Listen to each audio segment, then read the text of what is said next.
Bismillahirrahmanirrahim. Assalamualaikum warahmatullahi wabarakatuh. Alhamdulillahi wa kafa, wassalatu wassalamu ala ibadihil ladistofa, wa ala alihi wa sahbihi wa man sara ala najihi faqad iktada. Asyhadu an la ilaha illallah wa asyhadu anna Muhammadan abduhu wa rasuluhu la nabiyya ba'dah. Allahumma salli ala Muhammad wa ala alihi wa sahbihi wa man walah. Jamaah kajian Ahad pagi yang insya Allah dirahmati Allah.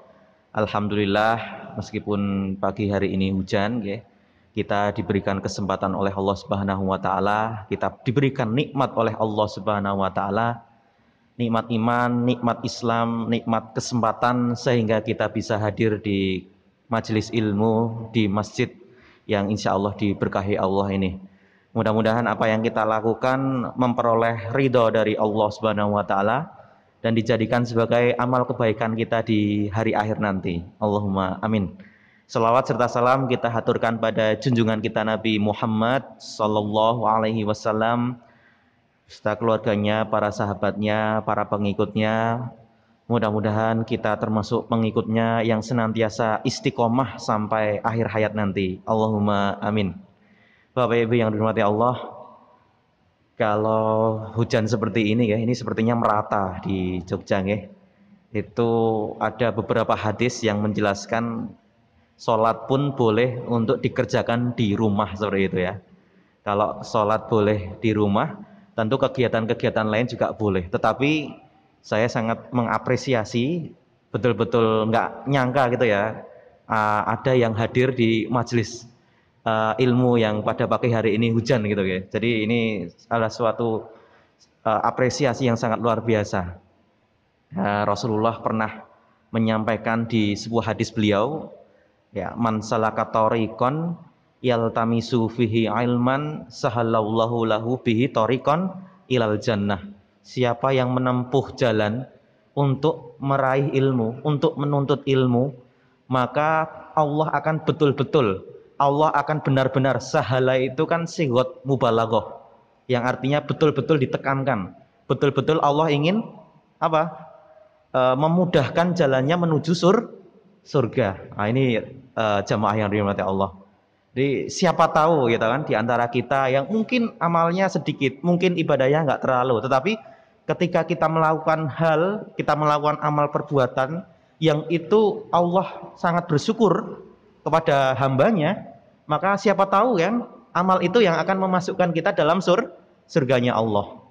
Orang memberi makan, orang memberi minum, ya, seekor binatang pun itu bisa masuk surga, ya, apalagi amal-amal yang lain. Ya, kita berharap kalaupun ya ibadah kita masih ada yang bolong-bolong sedikit gitu kan, kalaupun amal kita nggak terlalu banyak, mudah-mudahan apa yang kita lakukan pada hari ini ya salah satu untuk wasilah kita menuju ridhonya Allah Subhanahu wa taala. Allahumma amin. Bapak Ibu yang rahmati Allah, saya juga pernah ya, jadi sampai dari Bantul paling utara sampai Bantul paling selatan itu pernah juga hujan malam-malam. Nah, kebetulan saking curahnya hujan itu lebat gitu ya, hujannya itu sangat deres bahasa Jawanya, itu sampai nggak terdengar gitu ya. Yang terdengar itu apa? Suara hujan yang itu Masya Allah itu jatuh itu sampai keras sekali itu ya. Jadi alhamdulillah, tetapi jamaah ketika itu sangat semangat, sangat antusias seperti itu. Nah, Bapak Ibu rahmati Allah, kita lihat jadi sudah saya buatkan PPT ya, mungkin nanti saya share juga, mudah-mudahan bermanfaat. Jadi kita itu berilmu sebelum beramal. Jadi ada ilmunya. Rasulullah Shallallahu alaihi wasallam ya mengajarkan Ibnu Mas'ud ketika itu untuk berdoa dengan doa yang sangat luar biasa. Mungkin sudah pada hafal semua Allahumma inni as'aluka huda wat tuqa wal afafa wal ghina. Itu doa yang sangat sering diucapkan oleh Rasulullah Sallallahu Alaihi Wasallam selain doa sapu jagat. Rabbana atina fid dunya hasanah wa fil akhirati hasanah wa qina adzabannar. Selain doa itu doa-doa yang tadi Allahumma inni as'alukal huda wat tuqa wal afafa wal ghina. Ya Allah, sesungguhnya hambamu ini memohon apa? Hudan. Hudan di sini kata ulama apa? Hudan itu ilmu. Ya, semua itu harus pakai ilmu. Makanya sahabat itu ada yang berpesan kalau kalian itu mau berdagang, ya jangan kalian itu melupakan, ya kalian itu harus tahu ilmu fikih. Nanti kalau ke pasar nggak tahu ilmu fikih dagang, ya nggak tahu halal haram, nanti bisa terjebak dalam praktek riba, tapi bisa terjebak dalam praktek yang tidak baik. Nah seperti itu. Maka luar biasa Bapak Ibu rahmati Allah. Jadi Allahumma inni as'alukal hudan. Ya Allah, hambamu ini memohon petunjuk. Petunjuk di sini menurut ulama ada yang mensarah bahwa petunjuk di sini artinya ilmu. Ya Allah, semua itu membutuhkan ilmu. Kalau tidak, fatal akibatnya. Mungkin Bapak Ibu sudah pernah mendengar di medsos ataupun di media apapun, itu ada, mohon maaf, seorang petani yang itu kaya, ya mungkin punya banyak lahan. Kok tiba-tiba beliau itu kehilangan pohon pisang gitu ya, buahnya itu sering hilang gitu kan. Nah kebetulan beliau tidak bertanya kepada ahli hukum ataupun masyarakat sekitar, malah bertanya pada seorang dukun, naudzubillahi min dzalik. Apa yang terjadi? Malah ya dukunnya itu ya malah membunuh bapak itu. Ya Allah, kasihan sekali ya. Tidak malah jadi malah untung, tapi malah buntung, malah dia itu diambil nyawanya gitu ya, dimanfaatkan ketika itu. Nah, ini kan fatal sekali. Sesuatu yang dilakukan tanpa ilmu itu ya fatal sekali ya. Nah Bapak Ibu rahmati Allah, Allahumma inni as'alukal huda wat tuqa, dan ketakwaan, wal afafa, dan dari hal-hal yang kita itu diharamkan Allah, kita itu memohon perlindungan ya. Mudah-mudahan kita diarahkan pada hal-hal yang halal, wal ghina, dan kecukupan hati. Kecukupan hati itu luar biasa. Banyak orang yang sangat kaya raya, materinya luar biasa, hartanya tidak berseri, uangnya itu tidak merasa cukup ya. Jadi semakin tinggi penghasilan seorang itu biasanya gaya hidupnya juga semakin tinggi. Nggak mungkin orang penghasilannya miliaran per bulan itu mau ke mall itu dengan sandal jepit, itu kan jarang gitu kan. Jadi semakin tinggi, paling tidak tasnya Hermes dan lain sebagainya, menyesuaikan seperti itu. Makanya kata Nabi boleh seperti itu, tetapi apa? Ya Allah, mudah-mudahan hamba itu dicukupkan ya. Allahumma kfini bihalalika an haramik waknini bifadlika aman siwak, seperti itu. Maka kata Nabi juga apa? Laisal gina an kasratil mal ya, walakinal gina ul qalb. Jadi kecukupan itu juga kecukupan dalam hati kita.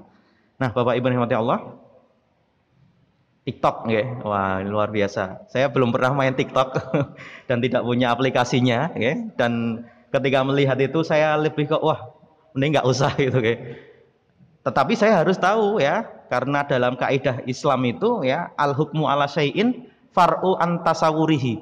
Kalau kita mau menghukumi sesuatu itu kita harus tahu apa toh sebenarnya, ya, tahu konsepsinya, pengertiannya dan lain sebagainya.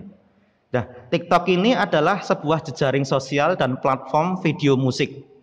Ya, kita sudah tahu nggih, dalam konten TikTok ini biasanya diisi konten apa? Tarian, goyangan mengikuti irama musik, seperti itu. Nah, dalam kata lain, TikTok itu platform media yang menampilkan video musik dengan tarian. Nah, seperti itu.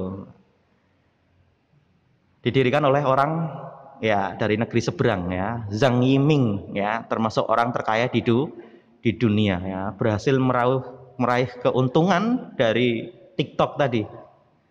Tapi anehnya Bapak Ibu, apa? Beliau sendiri jarang main TikTok, bahkan tidak pernah katanya. Ini kan suatu yang produk ya, kemudian dia itu nggak pakai produknya. Nah, ini kan biar dikonsumsi orang-orang yang nggak jelas itu ya. Bahasa kita biar gunakan orang-orang yang mungkin lagi stres atau apa gitu ya katanya gitu.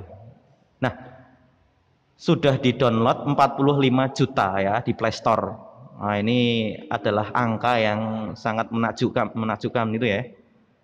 Nah, beliau sendiri tidak pernah bermain TikTok. Bahkan beliau itu kalau mau pensiun itu katanya mau banyak membaca gitu kan. Jadi kebiasaan orang-orang sukses itu ternyata banyak membaca, Bapak Ibu yang dirahmati Allah. Kalau saya lihat di biografinya itu ya, banyak membaca. Kalau orang biasa kan banyak menonton. Banyak menonton. Tapi kalau orang yang sudah sukses ya, sudah tinggi itu biasanya dia waktu luangnya itu banyak membaca.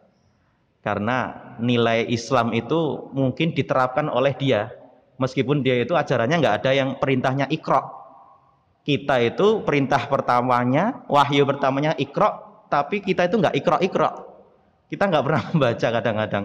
Kalau membaca itu memeng gitu kan, ya seperti itu. Karena memang budaya kita itu budaya melihat, ya, menonton, ya, tidak budaya membaca ataupun menulis. Padahal kalau kita itu mempunyai budaya yang bagus seperti membaca, insya Allah, ya, wahyu pertama apa? Iqra, ya, Iqra, bacalah apapun, bacalah alam, bacalah keadaan. Tapi dengan syarat apa? Bi ismi rabbika. Kita melakukan penelitian ya kalau seorang akademisi, kita melakukan survei ya kalau seorang pebisnis, kita mana yang kira-kira profit. Ya, itu harus Iqra. Tetapi apa? Iqra-nya itu harus apa? Bi ismi rabbika, harus dengan nilai-nilai Islam, harus dengan nilai-nilai ilahi. Kalau nggak gitu kita bisa liberal ya, kita meneliti tanpa disertai dengan ngaji bisa jadi liberal. Tapi ketika kita bi ismi rabbika tanpa Iqra, nah itu juga kurang tepat seperti itu nggih. Jadi kita ngaji-ngaji harus juga meneliti, harus juga banyak membaca ya. Bapak Ibu yang dirahmati Allah, ini beliau jarang bermain TikTok, bahkan katanya tidak pernah katanya. Nah, apa sebenarnya yang ada di dalam TikTok? Nah, TikTok itu secara umum saya lihat ya, ada dua ya, ini hadis dari Rasulullah Shallallahu Alaihi Wasallam. Ya. Ada dua golongan dari penduduk neraka. Sinfan kata Nabi. Ya, yang saya tidak pernah melihat. Ya, apa suatu kaum yang memiliki cambuk seperti seekor sapi untuk memukul manusia. Para wanita berpakaian tetapi, nah seperti itu. Berpakaian tetapi sangat ketat, berpakaian tetapi seolah-olah dia itu nggak berpakaian. Ya, bisa ditafsirkan sendiri Bapak Ibu, okay? Kemudian apa? Berlenggak-lenggok dan lain sebagainya. Sehingga auratnya terlihat, kemudian apa? Kemudian dia ya menimbulkan syahwat. Nah, ini sabda dari Rasulullah Sallallahu Alaihi Wasallam. Ini hadisnya hadis dari riwayat Muslim, ya, insya Allah sahih. Karena Imam Muslim itu syarat untuk jadi hadis itu ketat. Apa? Dia itu harus semasa dengan Nabi. Kalau Imam Bukhari harus bertemu dengan Nabi. Jadi dulu orang-orang dulu ya, para perawi hadis itu sangat selektif. Ya, mereka itu kalau ada hoax diteliti dulu dengan cara apa? Dengan cara dia semasa enggak sama Nabi. Pernah bertemu dengan Nabi enggak seperti itu. Jadi kebiasaan-kebiasaan ini dahulu itu sudah ada. Kebiasaan tentang apa? Melek ya, informasi ya, tapi dengan cara tadi itu. Hadis itu bisa diterima kalau dia itu semasa dengan Nabi, kalau dia itu bertemu dengan Nabi, rawinya itu jujur dan lain sebagainya. Nah, ini umat Islam itu harus seperti itu. Kalau ada informasi jangan langsung taken for granted, jangan langsung diterima kemudian di BC, jangan langsung diterima kemudian disebar. Nanti bisa hoax, bisa terjerat UU ITE gitu ya. Kalau bahasa kita, bahasa hukumnya. Jadi orang-orang zaman dahulu itu ya sangat selektif sekali Bapak Ibu. Meskipun belum ada WA, meskipun belum ada Internet of Things, tapi betul-betul ya mujahadahnya itu dari sana ke sana, dari tempat ke tempat itu luar biasa. Dan Imam Bukhari, Imam Muslim, bahkan para imam ahlul hadis lainnya, makan itu hanya, mohon maaf, kulit semangka. Bisa dibayangkan ya kalau semangkanya masih mending ya. Ini makan kulit semangka Bapak Ibu. Jadi saking apa ingin menahan diri ya dari sifat-sifat yang dicela oleh Allah Subhanahu wa taala, tidak pernah meminta-minta tapi apa bertahan hidupnya dengan seperti itu. Saya nggak bisa membayangkan ya. Maka luar biasa. Ada ulama menulis fadlus salaf alal kholaf.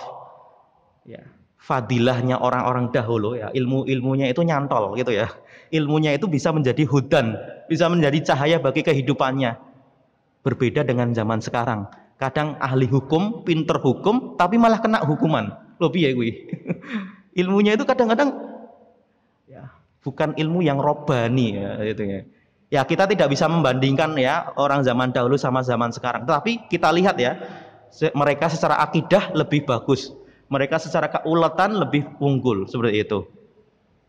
Nah ini, jadi ada larangan ya dari Nabi Shallallahu Alaihi Wasallam ya ketika Rasulullah melihat, wah masya Allah ya ada penghuni neraka. Bahkan apa? Bahkan baunya saja, ya, bau surganya saja tidak kecium. Wasari'u ila maghfiratim mir rabbikum wa jannatin arduhas samawati wal ard. Bersegeralah pada ampunan Allah, kamu akan memperoleh surga. Yang surga itu luasnya langit dan bumi, Bapak Ibu yang mulia Allah. Surga yang luasnya langit dan bumi, ya, ketika kita tidak berada di dalamnya, alangkah rugi. Ya, surga yang luasnya sangat luas sekali, ya, tetapi kita tidak ada di sana, bahkan baunya itu nggak kecium gitu ya. Masya Allah ya, nggak bisa kita bayangkan. Maka Masya Allah ya, mudah-mudahan kita yang di sini ya diberikan taufik dan hidayah oleh Allah sehingga kita memperoleh ridho Allah Subhanahu wa taala, sehingga kita memperoleh jannahnya Allah Subhanahu wa taala. Allahumma amin. Nah, ada larangan musik yang menyebabkan maksiat. Ya, di sini menurut para ahli hukum, para usul fikih itu mengatakan al-hukmu yaduru ma'illatihi wujudan wa adaman. Ya, sebenarnya seperti musik dan lain sebagainya itu adalah suatu alat, tergantung kita itu memakainya. Seperti pisau ya, itu bisa haram kalau kita gunakan untuk melukai orang, membunuh orang. Pakainya bismillah, bismillah nusuk orang itu ya. Itu dosa, itu enggak boleh. Jadi hukum pisau itu jadi haram. Tapi pisau itu bisa berubah menjadi halal kalau kita gunakan untuk memasak, bagi-bagi gitu ya. Setelah kita memasak bagi-bagi itu jadi alat ya. Kalau menurut para hukum Islam, ahli hukum Islam. Layakunan namin ummati kata Nabi, ya akan ada, ya akan datang pada umatku ya kaum yang menghalalkan zina. Masya Allah, ini kata Imam Ahmad, zina itu dosa terbesar kedua setelah membunuh. Saya tidak pernah melihat dosa yang besar ya disampaikan di dalam hadis itu ya. Setelah membunuh itu ya fahisyah, itu dosa zina. Kemudian kalau yang laki-laki pakai sutra. Kemudian khomer, ya minum-minuman keras. Kalau ada orang atau suatu kelompok sudah permisif, sudah menghalalkan bahwa homer itu biasa dilakukan, maka sangat luar biasa. Ini jangan-jangan akhir zaman itu ya. Jadi suatu zaman nanti akan datang ya menghalalkan zina, sutra bagi laki-laki, homer minuman keras, dan ma'azif. Ma'azif itu alat-alat musik yang itu dari dulu itu menyebabkan orang itu lalai dari jalan Allah. Dulu kalau ada orang Arab itu, kalau dia itu bermain musik, itu live. Dari mungkin habis maghrib sampai subuh. Makanya sholat itu ditinggalkan, ya, sholat isya ditinggalkan, bahkan sholat subuh mungkin ditinggalkan. Karena musik di Arab ketika itu live. Bahkan diiringi dengan apa? Tarian-tarian dan lain sebagainya. Naudzubillah. Saya pernah ke Dubai ya, untungnya ya saya mau mengajak jamaah itu ya, kemudian ada suatu partai, alhamdulillah ya saya tidak jadi gitu ya. Karena apa? Karena di situ ternyata luar biasa ya, masih budaya dan lain sebagainya. Ya, kayak itu ya, luar biasa ya. Jadi Dubai sudah menjadi negara yang sangat metro sekali ya. Di situ kita dibawa di suatu tempat itu ya, di desert itu ya, di padang pasir itu, di situ ritual-ritual adat dan istiadat itu masih dilestarikan. Meskipun di tengah kotanya ada gedung tertinggi di dunia, ya, Burj Khalifah itu ya. Kemudian yang paling menarik itu ada ATM emas gitu ya. ATM ada yang emas gitu ya. Begitu narik kemudian muncul emas itu ya. Kalau macet ada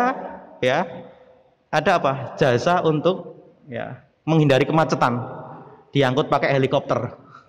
Mobil kena macet dikit diangkut pakai helikopter ya, yang mungkin di negara-negara lain itu tidak ada. Di Dubai ada, di Uni Emirat ada, Bapak Ibu yang dirahmati Allah. Di situ sudah metropolitan ya, sudah luar biasa ya, karena emasnya itu habis. Artinya mereka itu tahu, mereka melakukan investasi besar-besaran. Dan sekarang ini Arab Saudi itu menyadari bahwa emas itu bakal habis. Emas ini beberapa tahun lagi ya, ini akan habis. Makanya membangun 4 destinasi yang menghabiskan 100.000 triliun. Berapa itu? Bingung saya, nolnya berapa itu? 100.000 triliun dihabiskan 4 destinasi. Jadi kedepannya Saudi itu akan menjadi negara serving country. Dari negara pelayan ya umroh haji, kemudian menjadi negara seperti Uni Emirat Arab ya ke depannya. Makanya di situ bioskop sudah mulai dibuka, Bapak Ibu. Ya enggak? Di situ pantai-pantai naudzubillah sudah membolehkan buka aurat. Nah, ini yang terjadi ya di era disrupsi saat ini. Ya, tapi mudah-mudahan Allah menjaga para ulama, Allah menjaga pemimpin-pemimpin kita ya. Itu. Oke. Apa menghalalkan zina? Sutra, homer, dan ma'azif. Nah, kemudian kenapa ya dalam TikTok itu apa yang kita lihat? Ya, waktu itu bisa terbuang sia-sia. Kata Nabi, min husnil islamil mar'i tarkuhu malayakni. Di antara kebaikan seorang itu meninggalkan sesuatu yang itu sia-sia, nggak bermanfaat, mending tinggalkan.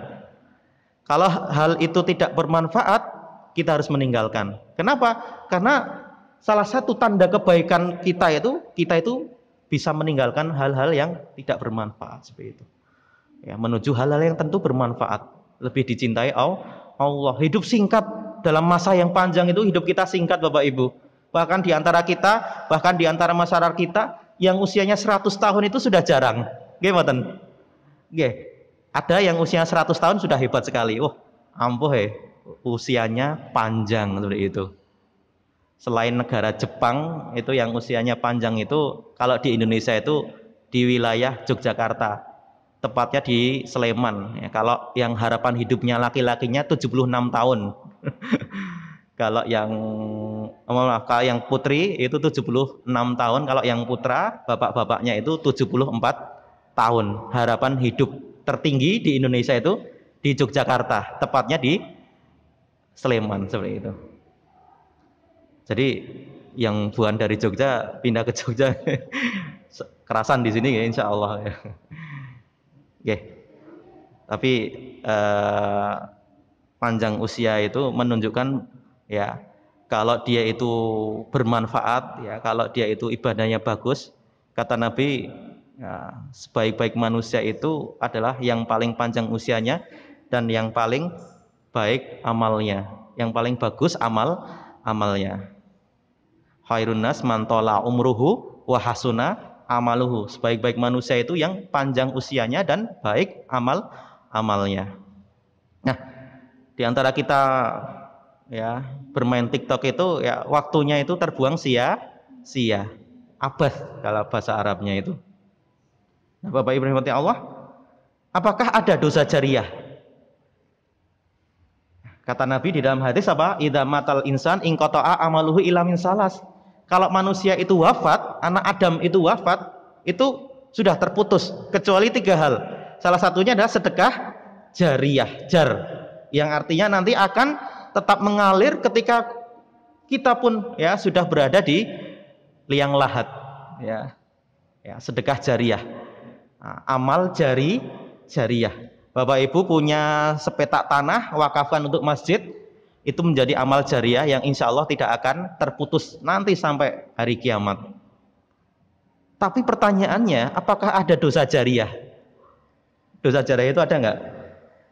Kalau menurut saya ada. Gimana? Ada. Dosa jariah itu ada. Ya, man sanna fil islami sunnatan hasanatan. Siapa yang dalam Islam itu membuat sunnah yang bagus, membuat sesuatu yang baik, amalnya yang baik, maka apa? Dia itu akan diikuti oleh orang dan orang itu akan memperoleh pahala juga. Tapi siapa yang man sanna sunnatan sayyi'atan? Siapa yang membuat sunnah sesuatu yang itu sayyi, buruk, disebarkan luas keburukannya, maka bisa jadi namanya sunnah sayyi'ah. Jangan-jangan dosa jariah itu. Gimana? Ada orang yang mohon maaf ya, menampilkan aurat ya, kemudian orang lain itu begitu melihat dia ya di video dan lain sebagainya ya, sekarang itu kan jejak digital itu susah untuk hilang ya, seperti itu ya. Gimana menghilangkan jejak digital? Jangan-jangan dilihat orang-orang setelahnya ya, nanti setelahnya juga akan melihat, oh ini toh menjadi dosa jariah. Kita takutnya seperti itu. Kalau dia itu kontennya itu apa? Membuka aurat, menampilkan sesuatu yang tidak baik. Oke. Ya. Itu namanya dosa jariah. Nah, bagaimana kita itu bangga terhadap keburukan? Orang-orang zaman dahulu, para ulama salaf, para sahabat itu, mereka itu malah malu kalau keburukannya itu tertampak ya, keburukannya itu terlihat orang. Tapi sekarang masya Allah, orang-orang zaman now itu seolah-olah apa? Bangga ketika apa? Aibnya dibuka. Ketika apa? Ketika auratnya terbuka, mereka malah bangga. Gimana itu ya logikanya?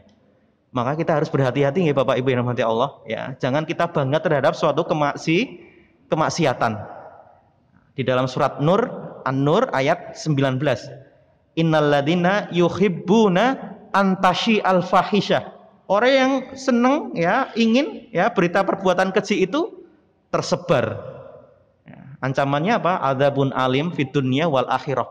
Tidak hanya di dunia tapi juga di akhirat. Bayangkan kalau kita itu punya keburukan kemudian kita wah bangga sekali ya toh, wah masya Allah itu video saya dan lain sebagainya, malah bangga dia. Maka apa? Ancamannya dunia dan akhirat. Adzabun alim. Fahisyah itu menurut ahli tafsir itu sesuatu yang sifatnya itu biologis ya, menampakkan aurat dan sifatnya itu biologis. Makanya sholat itu mencegah perbuatan keji dan perbuatan mungkar. Inna sholata tanha anil fahsya'i wal mungkar. Fahsya itu apa? Fahsya itu perbuatan buruk, keji yang berkaitan dengan biologis. Munkar itu jelas ya, membunuh, narkoba, mencuri itu mungkar. Tapi kalau fahisyah itu sesuatu yang sifatnya biologis, mohon maaf seperti berpacaran, berzina, naudzubillah, kemudian hal-hal yang sifatnya itu biologis, syahwat, itu namanya fahisyah. Maka tidak heran kalau kita di masyarakat, oh dia kok sholat tetapi dia mohon maaf ya toh, dia tidak meninggalkan fahisyahnya, perbuatan ya, berkholwat dengan ya yang bukan mahramnya, naudzubillah ya. Dia sholat tapi kok gitu, berarti apa? Munkarnya dia cegah tapi fahisyahnya dia nggak cegah. Dia sholat tapi kok mencuri, nah berarti apa? Fahisyahnya dicegah tapi munkarnya tidak dicegah. Nah itu, sholat itu mencegah dari perbuatan keji dan perbuatan mungkar. Apa itu keji, apa itu mungkar, jelas. Nah Bapak Ibu rahmati Allah ya, innalladzina yuhibbuna antashi al-fahisyah. Nah ini fahisyah itu menurut ulama seperti itu. Nah, kapan bermedsos itu menjadi boleh? Kapan bertiktok itu menjadi boleh? Kalau kontennya tadi saya katakan apa? Wasilah untuk berdakwah. Wasilahnya, kontennya itu bagus, dimanfaatkan untuk kepentingan dakwah. Tutorial mengaji atau membuka Al-Quran itu kan nggak apa-apa. Yang penting tidak melanggar syariat, yang penting tidak menampilkan aurat, bermesra-mesraan ya. Masya Allah, ada yang suami istri itu bermesra-mesraan, itu sebenarnya kita pun malu gitu ya lihatnya, ya enggak? Itu kalau zamannya Umar udah ditegur, sudah dipukul ya, orang yang bermesra-mesraan ya, laki-laki dan perempuan bermesra-mesraan dan itu bangga, itu dipukul langsung meskipun suami istri.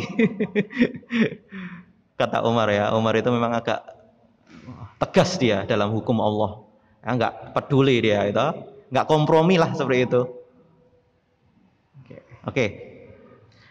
Saat ini pengguna internet di Indonesia itu pinten 160 juta orang. Kalau 160 juta orang ya, dengan medsos yang seperti ini ya toh, kita bikin TikTok yang kontennya itu bagus ya, tutorial mengkafani, karena tutorial hijab itu kan sudah mainstream ya. Tutorial mengkafani gitu. Biar orang pada takut mati gitu ya, orang pada ingat mati ya toh, orang pada taubat. Nah itu kan bagus sebenarnya ya, malah TikTokan ya nggak jelas gitu ya. Nah, maka internet user di Indonesia itu ya, dengan populasi 272 lebih juta ya, masyarakat Indonesia itu, dengan data yang seperti ini Bapak Ibu kita bisa lihat. Jadi itu adalah peluang yang sangat bagus ya, menguasai medsos ya toh, menguasai medsos. Medsos itu kita gunakan sebagai alat untuk berdakwah ya toh.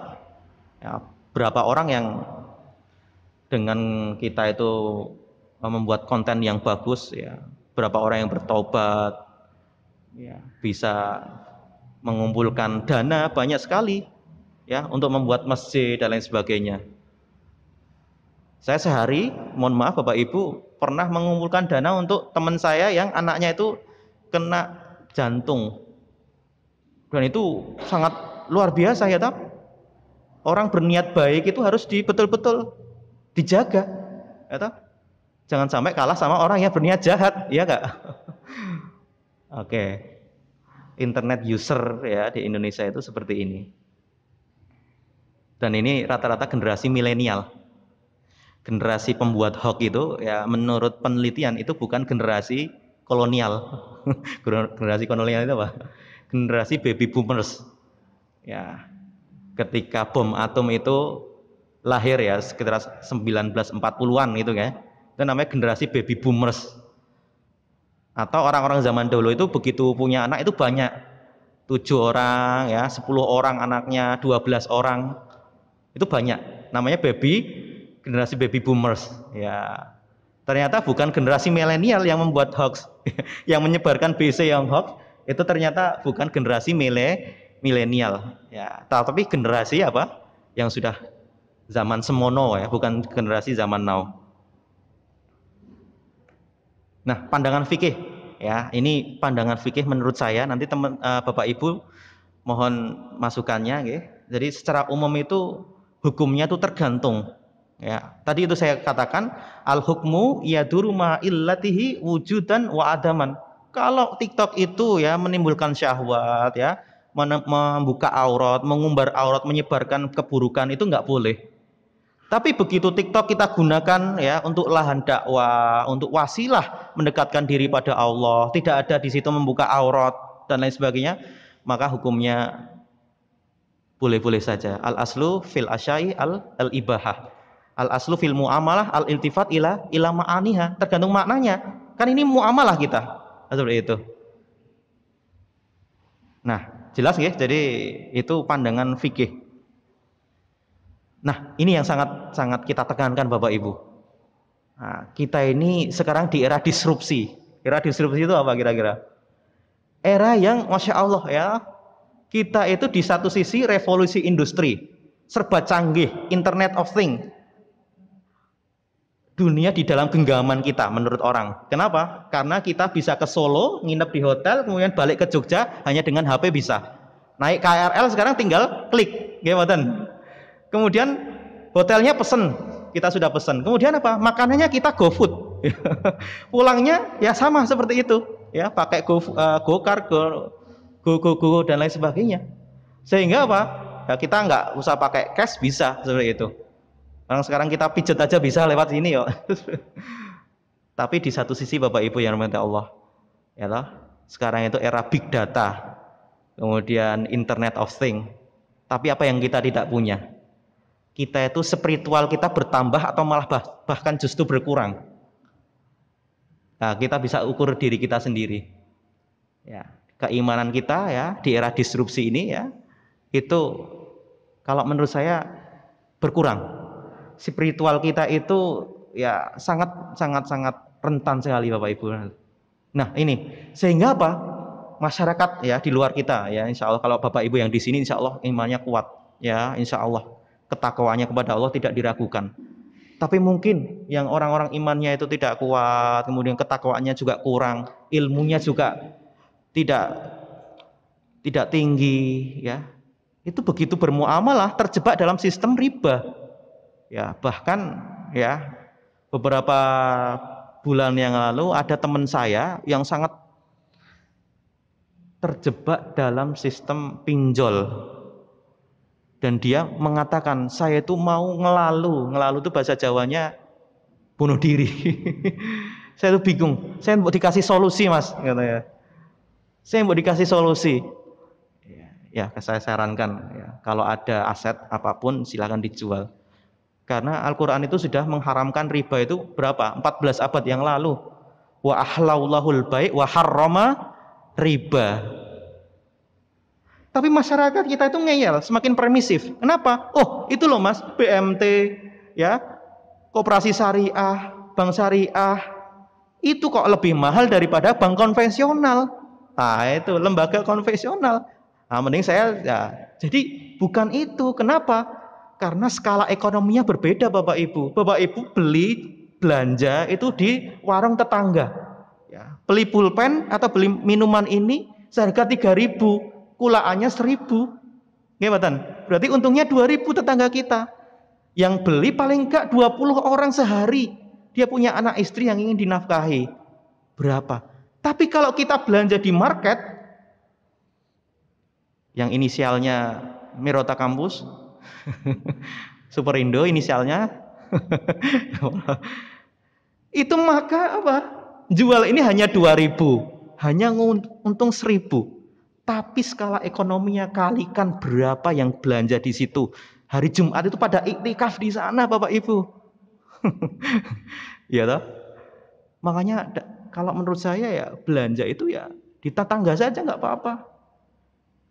Kita nggak bisa bandingkan seperti itu. BMT, koperasi, BSI itu skalanya kecil. Maka ketika melakukan murabahah itu kadang-kadang lebih besar.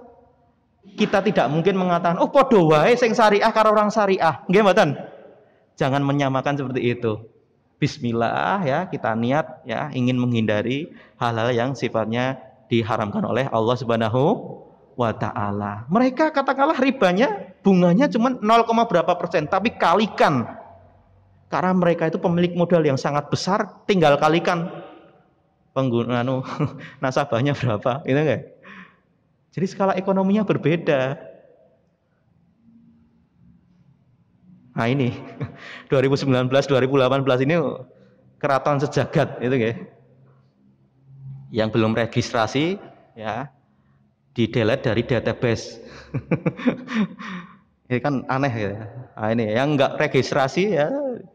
Jadi apa? Bapak Ibu yang dirahmati Allah. Zaman semakin canggih, tapi orang pengen kembali ya, ingin kembali ke kerajaan-kerajaan yang berjaya di zaman masa lalu. Di zaman dulu kan kerajaan berjaya. Tapi sekarang eranya itu era kecanggihan.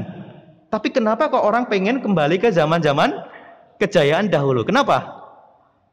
Kegagapan dalam menghadapi kenyataan, era disrupsi, dunia simulakra, dunia yang enggak sebenarnya, dunia etok-etok. Gimana?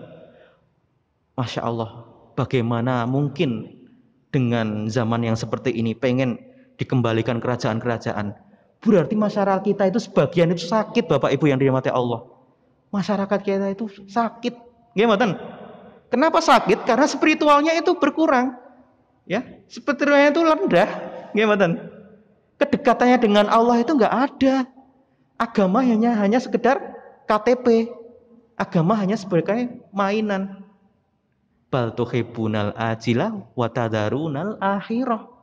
Kita itu sangat cinta dunia, tapi kita itu melupakan akhirat. Nah, itu penyakit-penyakitnya seperti itu. Padahal kata Imam Al-Ghazali, dunia itu semakin jauh dari kita, tapi akhirat semakin dekat.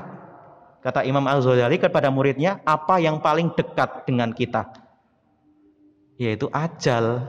Gimana? Yang paling jauh masa lalu. Masa lalu itu dunia. Dunia itu masa lalu, Bapak Ibu. Pernah kita pengen kembali ke masa kecil? Bisa nggak? Nggak bisa. Ya sudah, yang sudah kita tatap ya akhirat yang lebih kekal. Masya Allah, ya toh. Siapa yang bangun tidur itu keinginan duniawinya lebih tinggi, maka Allah akan cerai beraikan permasalahannya, tidak akan mudahkan urusannya. Itu hadis jelas. Gimana? Ini luar biasa loh, nggih. Ini juga belum selesai, bahkan bervariasi, variannya itu macam-macam, gitu kan. Kalau dari sinetron itu seperti sinetron tersanjung itu loh dulu ya, berjilid-jilid itu ya, kan belum selesai. Tadi itu apa? Pengen kembali ke kerajaan, kemudian tambah ini, umat, ya enggak? Masya Allah. Ya lah, ini belum selesai Bapak Ibu. Selalu berdoa kepada Allah. Ini doa yang diajarkan oleh Nabi kepada Ibnu Mas'ud. Ibnu Mas'ud, kalau kamu berdoa, ya toh, coba, ya toh, yakin sama Allah, ya toh, yakin sama Allah. Ud'ullah wa antum muqinuna bil ijabah. Ud'ullah astajib lakum, kata Al-Quran seperti itu. Berdoalah, niscaya aku akan ijabahi. Berdoalah. Orang-orang yang enggan berdoa itu akan masuk neraka, yang nggak mau berdoa. Innalladzina yastakbiruna an ibadati, ya, sayadkhuluna jahannama dakhirin. Allahumma inni, kalau banyak inna, kalau sendiri Allahumma inni as'alukal huda wat tuqa wal afafa wal ghina. Ya Allah, sesungguhnya hambamu ini memohon petunjuk, memohon ilmu, dan memohon ketakwaan. Ini dua untuk kehidupan akhirat, dua untuk kehidupan di dunia. Kehidupan dunia itu afaf wal ghina. Afaf itu mencukupkan diri dari hal yang haram. Kalau ghina itu kecukupan. Ya, maka kata Nabi apa? Laisal ghina an kasratil airat. Bukanlah orang yang kaya itu dengan kaya materi dan lain sebagainya, tetapi juga kaya hati juga harus cukup, seperti itu. Nah, ini selalu berdoa kepada Allah, ya, mohon ampun kepada Allah, sering-sering beristighfar, ya, insya Allah kehidupan kita itu tertata, Bapak Ibu. Kalau kita ikut guidance kita kan Quran dan Sunnah. Bangun tidur apa yang kita buka? Pasti Quran kalau Bapak Ibu, ya enggak? Bukan WA toh. Kalau bangun tidur, guidance kita apa? Kalau Quran dan Sunnah, ya, itu sukses pasti. Di dalam hadis Nabi itu mengatakan kalau kalian bangun tidur, ya, cuci tangan sebelum kalian tuh pegang apa-apa. Dan cuci tangan sekarang ini baru dipraktekkan di zaman corona, ya enggak? Kemana-mana kita disuruh cuci tangan, ke mall kita disuruh cuci tangan, kita bertamu kita disuruh cuci tangan. Wah, tak kira arep mangan nih, ya, seperti itu. Ya, cuci tangan itu saya kira mau dikasih makan, ternyata untuk prokes, ya toh. Padahal Nabi itu 14 abad yang lalu ngendika apa? Idza istaiqadha ahadukum min naumihi. Kalau kita itu bangun tidur, fala yaghmis yadahu hatta yaghsilu fil ina'i salasa. Jadi hingga dia itu cuci tangan 3 kali. Itu ajaran-ajaran yang sangat luar biasa yang saat ini baru disadari. Padahal ajarannya itu sudah ada. Ada lagi hadis yang mungkin harus kita hafal. Apa Bapak Ibu? Badiru bi'amali fitanan. Kamu itu harus bersegera, kata Nabi. Harus bersegera, ya. Harus bergegas-gegas dalam kebaikan. Harus berlomba-lomba dalam kebaikan. Kenapa? Fitanan, akan datang suatu kesulitan, akan datang suatu masa yang kita itu nggak bisa. Akan datang suatu wabah, akan datang suatu penyakit, kita nggak tahu. Maka kita harus badiru bi a'mali fitan, bersegera dalam kebaikan. Jangan menunda-nunda kebaikan. Sebab bahaya kalau kita menunda kebaikan. Badiru bi a'mali fitanan kaqita'im minal laili mudlimi. Yang datangnya kesulitan itu nggak terasa. Sudah usia 20 tahun, usia 30 tahun, kok cepat sekali. Usia 40 tahun, usia 60 tahun, Masya Allah, usia 70 tahun. Datangnya itu nggak terasa. Seperti malam yang gelap gulita. Yusbihur rajul mu'minan wa yumsi kafiron. Orang paginya iman, sorenya kafir. Malamnya iman, paginya kafir. Bisa nggak? Bisa. Apalagi kalau imannya nggak kuat. Kalau dia itu ya tujuannya dunia, ya dia itu nggak jelas, ya seperti itu. Kalau ada proyek, Masya Allah, iman saya. Kalau nggak ada proyek, nggak iman. Ya nggak, Masya Allah. Imanuhum fi proyekihim. Imannya tergantung proyeknya. Kalau proyeknya bagus, nah ini sahih namanya. Atau imanuhum fi amplopihim. Ya, imamnya tergantung amplopnya. Kalau amplopnya besar, wah ini sahih namanya itu. Tapi kalau tipis, doif gitu kan, Masya Allah. Yusbihur rajul mu'minan wa yumsi kafiran. Ayumsi mu'minan wa yusbi kafiran. Ya bi adinahu bi aradim minat dunia. Ada orang yang menjual agama itu dengan harga yang murah. Bapak Ibu, kalau umpamanya ada kegiatan kok ditunda, jangan sampai tertunda. Kenapa? Nanti ada kesibukan lain, datang kegiatan lain, ya enggak? Sehingga kalau kita itu sebagai pegawai, ya numpuk nanti kegiatan kita. Jangan sampai ditunda. Kalau kita niat sudah bisa baca Quran, saat ini kita baca Quran. Kalau kita sudah berniat bersedekah, bismillah. Kalau kita sudah niat untuk bangun pagi, untuk sholat subuh, ya harus. Jangan-jangan nggak bisa lagi nanti. Nggak bisa bangun gitu ya. Bahaya nggak bisa bangun. Orang bisa tidur tapi nggak bisa bangun. Ya wallahu a'lam, ya. Namanya ajal kita nggak tahu. Ajal itu kan nomor cabut, bukan nomor urut. Kalau ajal itu nomor urut, maka yang sepuh-sepuh itu yang harusnya meninggal dulu. Tapi kan namanya ajal ya, la yastakhiruna sa'atan wa la yastaqdimun. Nah, ini Bapak Ibu rahmati Allah, kita coba kembali ke sabda Rasulullah, taraktu fikum amroini. Saya itu tinggalkan dua perkara yang kalian itu nggak akan sesat, Masya Allah. Pasti sukses. Kalau ikut guidance pasti sukses. Kalau ikut petunjuk pasti sukses. Kalau seorang dosen itu ikut pedoman, dia pasti dapat hibah. Kalau orang ikut aturan, insya Allah sukses. Jazakallah. Nah, seperti itu nggih. Oke. Nah, kita lebih banyak ke tanya jawab mohon nggih. Mudah-mudahan bermanfaat apa yang saya sampaikan ya. Ini adalah PPT dari saya ya, sedikit yang bisa saya sampaikan. Mudah-mudahan nanti kita bisa belajar bareng ya Bapak Ibu. Nah, kalau yang membutuhkan silakan nanti di copy, saya serahkan kepada Mas Ujang nanti atau panitia nanti bisa di copy. Kalau ada yang mau menambahkan, saya persilahkan gitu nggih. Nggih. Mungkin ada yang mau bertanya langsung atau Mas Ujang mau ya? Oke, dari situ Pak.